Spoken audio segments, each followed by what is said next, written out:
What is going on, guys? Welcome back to Ujjwal Codes. Today in this video I'm going to show you how to perform quicksort, and much like merge sort, this is another one of those technique which works on divide and conquer technique, and this also sorts the array in n log n time. So let's dive into it. So the basics of quicksort, again, much like merge sort, I'm going to compare the two. Here also we just have two functions, the quicksort function and the partition function. The quicksort function, it's very simple, very much similar to the merge sort function. We first of all make a call to the partition function. Once the partition function has done its work, we make a call to the left half of the array, call quicksort on that, and then we make a call on the right half of the array, call quicksort on that. And the base case is simple: when you have one or less than one element present in the array, we return. Why is that? Because one element by itself is sorted, right? So we return if one or less than one element are present. So that is what the quicksort function does. And the main function is basically the partition function. And partition function, what it does is it places the pivot element at its correct position. Now, what is a pivot element? We're gonna talk about that, and it's gonna be pretty clear to you what a pivot element is. And it places it in its correct position. Correct position meaning where would that element be present if the array was sorted? Okay, so we have that one element in its correct position. Then we place all the smaller elements which are smaller than the pivot element to the left of the pivot, and all the elements which are greater than the pivot element to the right of the pivot. Okay, so let's see what these two functions do. So suppose initially we have this array given to us, and we have a start and an end. So in this implementation of quicksort, we're taking the pivot as start. So we're always going to choose our pivot as a start element. There are other implementations of quicksort.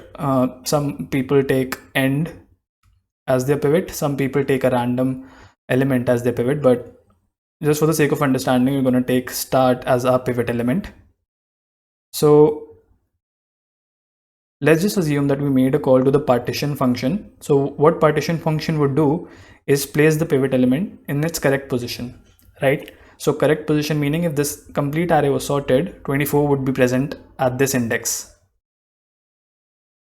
Then we have to place all the smaller elements on this side and all the greater elements on this side. So as you can see, 10 and 19 both are smaller than 24, so they are on the left side of 24. And similarly, 51, 62 and 33 are greater elements than 24, so we place them on the right side of 24. We're going to talk about how we do this, but just for the sake of understanding, we'll go through this once. After that, what we are going to have is this array right here. Now this element 24 is in its correct position, right? Now all we need to do is call quicksort on the left part and then quicksort on the right part. And after we've called quicksort on both these parts, we're going to have the sorted array as a final output. Okay, simple as that. Start with this array, choosing this as pivot, place it in its correct position, place all the smaller elements than 24 on the left and all the greater elements than 24 on the right, and call on the left part and on the right part. And you're going to get your sorted array. So let's see how this works in action. Again, we take pivot as 24, which is equal to start. Place it in its correct position. Okay, let's just assume for now that we've placed it in the correct position. We're going to talk about the partition function in the end, right? So this is what the array we have. This is the array we have after the partition function has been called. So all the smaller elements and all the large elements on the left and right side.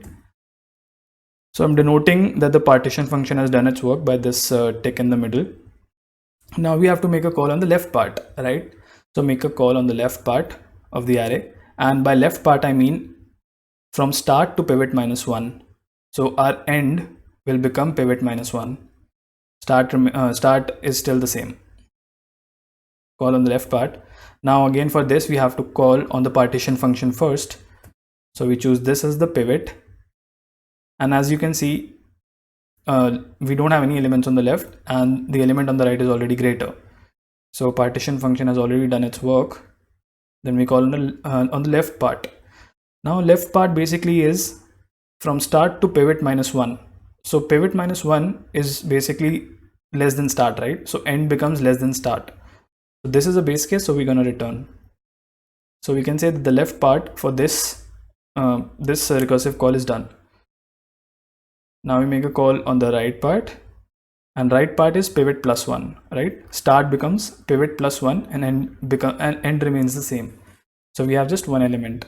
So again, this is another base case, so we return from here, and our right half is done. So this array in itself, as you can see, is sorted, so we can return from here. Now for this initial array, we have done our partition function, and we have made a call to the left part. So now we make a call to the right part. Again, right part is basically pivot plus 1 to end, right? So start becomes pivot plus 1 and remains the same. Choose a pivot element as first and place it in its correct position such that 33 is less than 51 and 62 is greater than 51.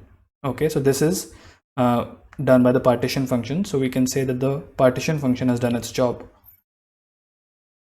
Now we make a call to the left first. Now this is base case, right? Base case because it's only one element and it's sorted by itself.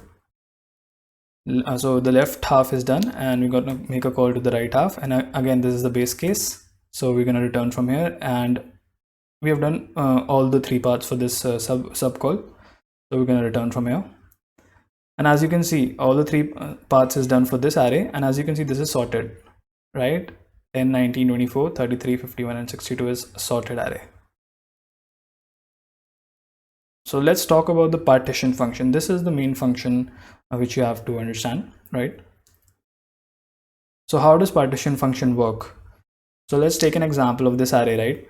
So we have to first place the 24 in its correct position in this array where it would be in a sorted array. And once we've done that, we have to place all the smaller on the left and all the greater elements on the right, right?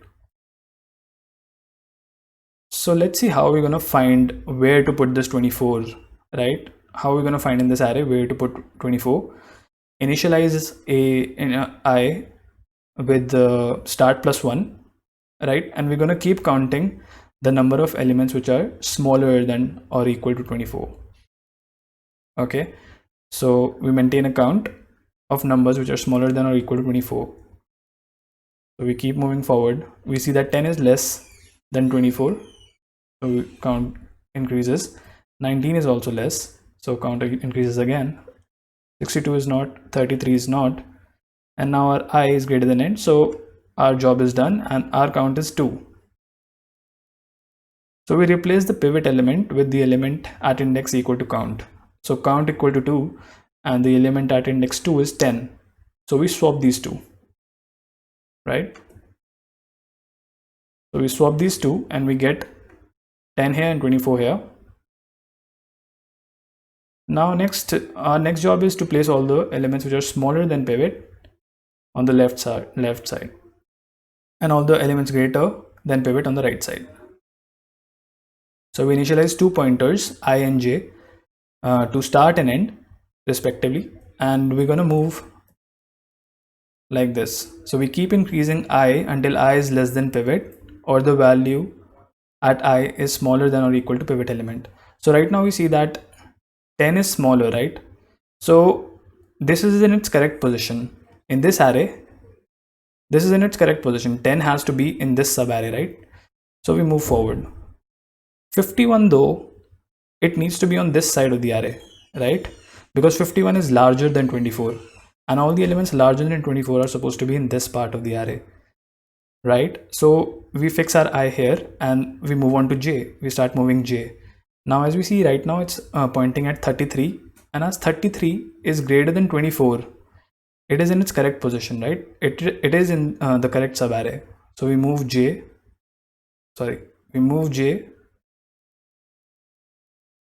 towards the left, we decrease j.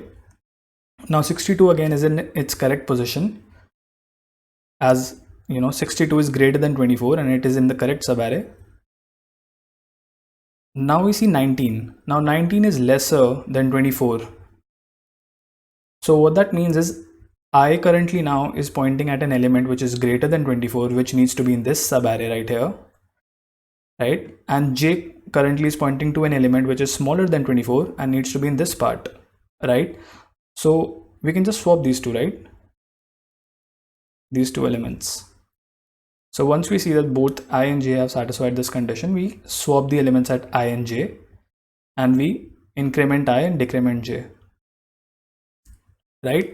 Now as soon as we see that I is now at pivot and j is now at pivot, we can end our call to the partition function, and as you can see, it has done its job, right? It has done its job. 24 is in its right position, and all the elements smaller than 24 are here, and all the elements greater than 24 are here, right? Now this, don't get confused, we don't want this array to be sorted.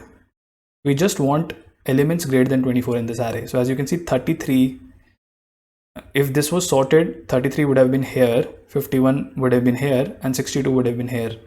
But that is not what we want. We just want all the elements greater on this side, right? So partition function has done its job. As simple as that, right? I'll repeat that once again. So we started with this, right? We initialize I to pivot, sorry, start plus 1, and we counted all the elements which are smaller than or equal to 24. 10 is smaller, 19 is smaller. Now I becomes greater than end, so our count is 2. So whatever element is present at index 2, we swap with the pivot, right? So this is our new pivot, and it's in the correct position. Now we have to have smaller elements here, greater elements here.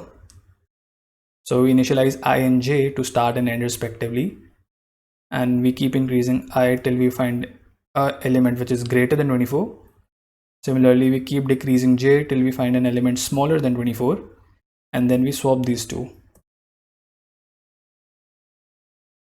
Increase ij. And then, we can end here because our partition function has done its job. And from here, we can just return pivot, right? We just return pivot because next time we have to make a call from start to pivot -1 and from pivot +1 to end for the quick sort function, right? So we just return pivot from here. So you might be wondering, which algorithm to prefer, merge sort or quick sort, because they're very similar in the way they function. Both work on the similar technique of divide and conquer. There's subtle differences. The quick sort algorithm has an average complexity of big of n log n, but in a worst case where the array is already sorted, it will take n square time. With this technique that we've shown, it will take n square time if the array is already sorted. Okay, try that on your own. So some people would say, I'd always choose merge sort compared to say quick sort, but quick sort also is good in the manner that when you're performing merge sort on arrays, you're taking extra space. And if you're not very aware of merge sort, there's a video on my channel, you can go and watch that. So merge sort takes big of n extra space for those recursive calls to merge an array. This is not happening here in quick sort. So there's pros and cons for both. Anyways, that is it for this video, guys. Thanks for watching, and make sure you leave a like and comment in the comment section below and subscribe to the channel. Until next time, bye bye.